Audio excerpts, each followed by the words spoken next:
Hello friends आज के video में हम VFD एंड सॉफ्ट स्टार्टर में क्या डिफरेंस होता है, किसे कहां पर यूज किया जाता है, सीखने वाले हैं। जैसा कि हम जानते हैं VFD हो या सॉफ्ट स्टार्टर हो, दोनों का ही यूज किसी भी मोटर को रन करने के लिए किया जाता है। तो इनके बीच बेसिक डिफरेंस क्या होता है, किसे कहां पर यूज किया जाता है, आज के वीडियो में हम डिटेल में सीखने वाले। था वीडियो को लास्ट तक जरूर वॉच कीजिए। चलिए वीडियो स्टार्ट करते हैं और सबसे पहले हम इनका फुल फॉर्म समझ लेते हैं। जैसा कि जो VFD होती है, VFD का फुल फॉर्म होता है वेरिएबल फ्रीक्वेंसी ड्राइव।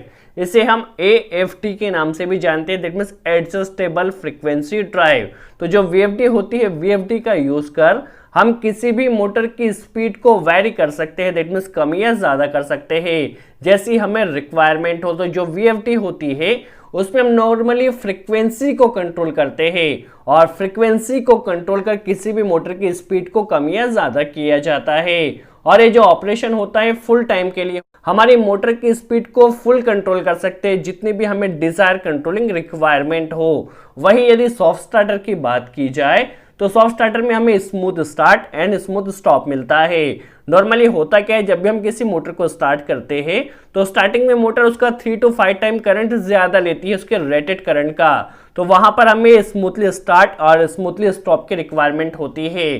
तो हम सॉफ्ट स्टार्टर का यूज कर किसी भी मोटर को smoothly start and smoothly stop कर सकते हैं। एक बार जब हमारी मोटर स्टार्ट हो जाती है उसके बाद नॉर्मल हमारी फिक्स्ड जो फ्रीक्वेंसी होती है मोटर की, उस फिक्स्ड फ्रीक्वेंसी पे रन करती है। जस्ट हम सॉफ्ट स्टार्टर के जरिए किसी भी मोटर को smoothly start and smoothly stop कर सकते हैं। जब हम इनकी वर्किंग समझेंगे तब आपको हर एक डाउट क्लियर होगा। चलिए सबसे पहले हम VFD की वर्किंग समझ लेते हैं। यह VFD का वर्किंग सर्किट डायग्राम आप यहाँ पे देख सकते हैं। यहाँ पे जो इनपुट होता है, इनपुट में हम AC सप्लाई कनेक्ट करते हैं। देखिए इनपुट में यहाँ पर AC सप्लाई दी जाती है और ये जो मोटर होती है, मोटर में आउटपुट में भी हमें AC ही मिलती है, बट ये कंट्रोल सप्लाई मिलती है। किस तरह मिलती है चलिए हम समझ लेते हैं। देखिए यहाँ पर इनपुट में हमने AC सप्लाई कनेक्ट किया है और यहाँ पर रेक्टिफायर सर्किट कनेक्ट किया गया है, जो कि क्या करता है AC टू DC कन्वर्ट करने के लिए यहाँ पर हमने रेक्टिफायर सर्किट कनेक्ट किया है। तो देखिए यहाँ पर हमें DC सप्लाई रेक्टिफायर के जरिए मिल रही है, बट ये प्योरली DC सप्लाई नहीं है, इसमें कुछ ना कुछ रिपल्शन होता है। तो इस रिपल्शन को दूर करने के लिए यहाँ पर हमने एक फिल्टर कनेक्ट किया है। फिल्टर का बेसिकली कार्य देखा जाए तो यहाँ पे DC में जो भी रिपल्शन होता है उसे रिमूव करता है। तो यहाँ पर हमें प्योरली DC सप्लाई यहाँ पर मिलती है। अब देखिए ये जो प्योरली DC सप्लाई होती है ये जाती है IGBT में। जो IGBT होता है वह DC टू AC कार्य करता है और यह एक इन्वर्टर सर्किट होता है। तो यहाँ पर देखिए हमें AC सप्लाई मिल रही है और ये जो कंट्रोल AC सप्लाई है ये हमारी मोटर में जाती है, जिसमें क्या होता है फ्रीक्वेंसी कंट्रोल्ड होती है। तो देखिए इनपुट में भी हमने AC ही कनेक्ट किया है जो कि प्योरली फॉर्म AC है, और ये जो आउटपुट में हमें AC मिली है कंट्रोल AC होता है, जो कि हमें इस IGBT सर्किट के द्वारा मिलती है। बेसिकली बेसिक वर्किंग डायग्राम होता है VFD का। चलिए वही यदि सॉफ्ट स्टार्टर की बात की जाए तो सॉफ्ट स्टार्टर में क्या मिलता है, हमें स्मूथली स्टार्ट स्टॉप मिलता है। तो वह किस तरह मिलता है चलिए हम समझ लेते हैं। नॉर्मली क्या होता है, हमने सॉफ्ट स्टार्टर में यहाँ पर AC सप्लाई इनपुट में कनेक्ट किया है। यह जो AC सप्लाई होती है यहाँ पे दो भागों में डिवाइड हो जाती है। इसका जो फर्स्ट पोर्शन होता है वो यहाँ पे 3 SCR आप देख सकते हैं, 3 पेयर ऑफ SCR होते हैं जो कि एंटी पैरेलल कॉन्फ़िगरेशन में यहाँ पे कनेक्ट होते हैं। तो नॉर्मली क्या होता है, जैसे हम सॉफ्ट स्टार्टर को स्टार्ट करते हैं तो यहाँ से जो 3 फेज होते हैं सबसे पहले SCR के थ्रू होकर जाते हैं मोटर में, जिससे क्या होता है हमारी मोटर जो होती है वो स्मूथली स्टार्ट होती है। एक बार जब हमारी मोटर 70% स्पीड पर आ जाती है उस कंडीशन में ये SCR डिस्कनेक्ट हो जाते हैं और यहाँ पे जो सप्लाई होता है डायरेक्टली कॉन्टेक्टर के थ्रू होता हुआ हमारी मोटर में जाता है।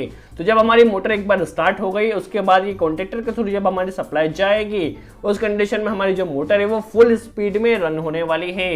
दैट मीन जो सॉफ्ट स्टार्टर होता है, सॉफ्ट स्टार्टर से हम क्या कर सकते हैं, किसी भी मोटर को smoothly start and smoothly stop कर सकते हैं। जब हमारी मोटर स्टार्ट होती है तो SCR के थ्रू स्टार्ट होती है और स्टॉप भी SCR के थ्रू होती है। एक बार जब हमारी मोटर 70% में आ जाती है उस कंडीशन में SCR यहाँ से डिस्कनेक्ट हो जाता है और हमारी मोटर डायरेक्ट कॉन्टेक्टर के थ्रू रन करती है। तो ये बेसिकली सॉफ्ट स्टार्टर का बेसिक वर्किंग था जो हमने यहाँ पे सीखने की कोशिश की है। चलिए अब इसमें बेसिक डिफरेंस क्या होता है हम समझ लेते हैं। जैसा कि सबसे पहला डिफरेंस देखा जाए तो हमने देखा था कि यहाँ पे जो VFD होती है उसमें काफ़ी ज़्यादा कंपोनेंट्स कनेक्ट किए जाते हैं, रेक्टिफायर, इन्वर्टर सर्किट, और यहाँ पे सॉफ्ट स्टार्टर में जस्ट 3 SCR कनेक्ट करना होते हैं। तो जाहिर सी बात है जो प्राइस होगा वो VFD का काफ़ी ज़्यादा होगा as compare to soft starter. तो ये पहला डिफरेंस था कि इसमें प्राइस का होता है, जो कि प्राइस VFD का काफ़ी ज़्यादा होता है।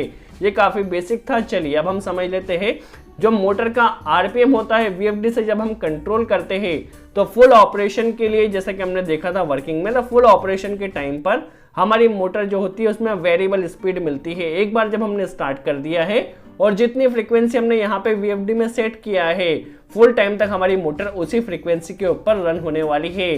दैट मीन्स जो हमें इसमें कन्वर्जन मिलता है फुल ऑपरेशन के लिए मिलता है। वही सॉफ्ट स्टार्टर में देखा जाए तो ओनली जब हम मोटर को स्टार्ट करते हैं और जब हम स्टॉप करते हैं तभी हमें यहाँ पे स्मूथ स्टार्ट स्टॉप मिलता है। दैट मीन्स में जो कन्वर्जन हमें मिलता है वो ओनली जो RPM का कन्वर्जन होता है वो ओनली स्टार्टिंग एंड स्टॉपिंग के टाइम पर ही होता है, फुल ऑपरेशन में नहीं होता है। और जो VFD होती है VFD से हम किसी भी मोटर को डिजायर्ड फ्रीक्वेंसी पे रन कर सकते हैं। यदि हमें 20 हर्ट्ज पे रन करना हो, 30 हर्ट्ज पे रन करना हो या 40 हर्ट्ज पे, जितनी भी डिजायर्ड हमारी फ्रीक्वेंसी हो उतनी स्पीड में हम VFD के सहायता से किसी भी मोटर को रन कर सकते हैं। बट जो सॉफ्ट स्टार्टर होता है, सॉफ्ट स्टार्टर में हम डिजायर्ड फ्रीक्वेंसी पे किसी मोटर को रन नहीं कर सकते। जस्ट एक बार जब हमारी मोटर स्टार्ट हो गई उसके बाद फुल स्पीड में ही रन होने वाली है। तो ये इसमें डिसएडवांटेज होता है। VFD के जरिए हम डिजायर्ड फ्रीक्वेंसी पर रन कर सकते हैं। थर्ड इसमें डिफरेंस देखा जाए तो मोटर डायरेक्शन हम क्या कर सकते हैं VFD के जरिए, जैसा कि हम जानते हैं मोटर को रिवर्स एंड फॉरवर्ड भी रन कर सकते हैं और उसमें कई पैरामीटर्स होते हैं जिसके जरिए हम एक बटन दबाकर ही हमारी मोटर को फॉरवर्ड भी रन कर सकते हैं और रिवर्स भी रन कर सकते हैं। यही यदि सॉफ्ट स्टार्टर में देखा जाए तो ये कॉन्फ़िगरेशन हमें नहीं मिलता है। हमारी मोटर एक ही डायरेक्शन में रन होती है। यदि हमें डायरेक्शन चेंज करना हो तो यहाँ पे हमें फेज सीक्वेंस सप्लाई का चेंज करना होता है। वही यदि हमें VFD में किसी भी मोटर की डायरेक्शन चेंज, सप्लाई जो डायरेक्शन है वह चेंज कर सकते हैं, उसमें हमें जो फेज सीक्वेंस उसे चेंज करने की कोई भी रिक्वायरमेंट नहीं होती है।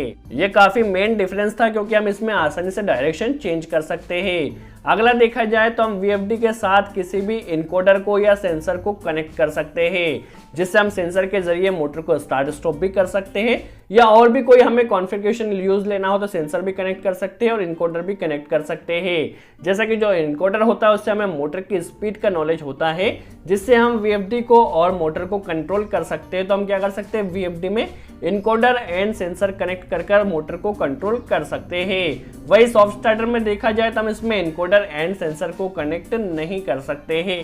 चलिए अगला डिफरेंस देखा जाए तो वो होता है प्रोटेक्शन के बारे में। तो VFD में लगभग हमें सभी प्रोटेक्शन मिलते हैं, short circuit, over current, over voltage, under current, under voltage, phase failure, thermal protection, अर्थ fault protection, high torque protection, सभी तरह के प्रोटेक्शन हमें VFD में मिलते हैं। वही सॉफ्ट स्टार्टर में हमें बेसिक प्रोटेक्शन मिलते हैं, जैसे कि शॉर्ट सर्किट हो गया, over voltage, under current, phase failure, अर्थ फॉल्ट, जो बेसिक प्रोटेक्शन होते हैं सॉफ्ट स्टार्टर में जस्ट हमें वही प्रोटेक्शन मिलते हैं। अगला डिफरेंस देखा जाए तो VFD में हम सेट कर सकते हैं acceleration time and D acceleration time. Normally क्या होता है, सबसे पहला मैंने समझ लेते हैं एक्सेलरेशन टाइम क्या होता है। तो देखिए जब हम मोटर को स्टार्ट करते हैं तो मोटर को स्टार्ट करने से उसकी फुल स्पीड में आने तक जितना समय लगता है उसे हम एक्सेलरेशन टाइम कहते हैं। और डी एक्सेलरेशन टाइम क्या होता है, जब हम मोटर को स्टॉप करते हैं तो मोटर जब फुल स्पीड में रहती है तो फुल स्पीड से जीरो स्पीड आने में जितना टाइम लगता है उसे हम डी एक्सेलरेशन टाइम कहते हैं। ये काफ़ी इंपॉर्टेंट कॉन्फ़िगरेशन होता है जो कि हम यहाँ पे VFD में आसानी से सेट कर सकते हैं, क्योंकि मोटर को सेट होने में कितना टाइम लगेगा तो हम यहाँ पे एक्सेलरेशन टाइम सेट कर सकते हैं, और स्टॉप होने में कितना टाइम लगेगा तो हम यहाँ पे डी एक्सेलरेशन टाइम भी सेट कर सकते हैं। वही सॉफ्ट स्टार्टर में हम acceleration and D acceleration time set नहीं कर सकते हैं। वही यदि VFD की सहायता से हम किसी भी मोटर को मल्टी स्पीड में रन कर सकते हैं, जैसे कि इसमें कॉन्फ़िगरेशन दिया गया होता है, आपको लो स्पीड में रन करना है, मिड स्पीड में रन करना है या हाई स्पीड में रन करना है। हम तीनों स्पीड VFD में सेट कर सकते हैं। जो भी स्पीड में हमें रन करना हो उस फ्रीक्वेंसी पे हम मोटर को रन कर सकते हैं। दैट मीन्स इसमें मल्टी स्पीड सेटिंग भी दी गई होती है। वही यदि हम सॉफ्ट स्टार्टर में समझे तो इसमें मल्टी स्पीड सेटिंग नहीं मिलती है। हम मोटर को ओनली वन स्पीड में ही रन कर सकते हैं। में एक डिसएडवांटेज हमें मिलता है, तो जो VFD होती है VFD में कई तरह के हार्मोनिक्स जनरेट होते हैं और मोस्टली थर्ड हार्मोनिक्स इसमें ज़्यादा होता है। तो इन हार्मोनिक को रिमूव करने के लिए हमें यहाँ पे एक्सटर्नल फिल्टर कनेक्ट करना होते हैं, जिससे भी VFD की प्राइस काफ़ी ज़्यादा बढ़ जाती है। दैट मीन्स VFD में कई तरह के हार्मोनिक्स होते हैं। वहीं यदि हम सॉफ्ट स्टार्टर में देखा जाए तो इसमें हार्मोनिक्स नहीं होते हैं, कोई भी तरह के हार्मोनिक्स इसमें जनरेट नहीं होते हैं। तो आई होप ये कुछ बेसिक डिफरेंस आपको क्लियर हुआ हो, VFD में क्या होता है, सॉफ्ट स्टार्टर में क्या होता है, किसे कहाँ पर यूज़ किया जाता है। तो जहाँ पर भी हमें मल्टी स्पीड सेटिंग की या किसी भी मोटर की स्पीड को कंट्रोल करना हो वहाँ पर हम VFD का यूज़ करते हैं। और जस्ट हमें यहाँ पर भी किसी भी मोटर को फुल स्पीड में रन करना हो और जस्ट हमें स्मूथली स्टार्ट स्टॉप की रिक्वायरमेंट है तो हम वहाँ पर सॉफ्ट स्टार्टर का यूज़ करते हैं। सो आई होप आपको क्लियर हुआ हो उनके बीच बेसिक डिफरेंस क्या होता है, किसे कहाँ पर यूज़ किया जाता है। यदि वीडियो अच्छा लगा हो तो लाइक का बटन जरूर प्रेस करें, कोई डाउट हो तो कमेंट से में ज़रूर पूछे। सो आज के लिए इतना ही, थैंक्स फ्रेंड्स।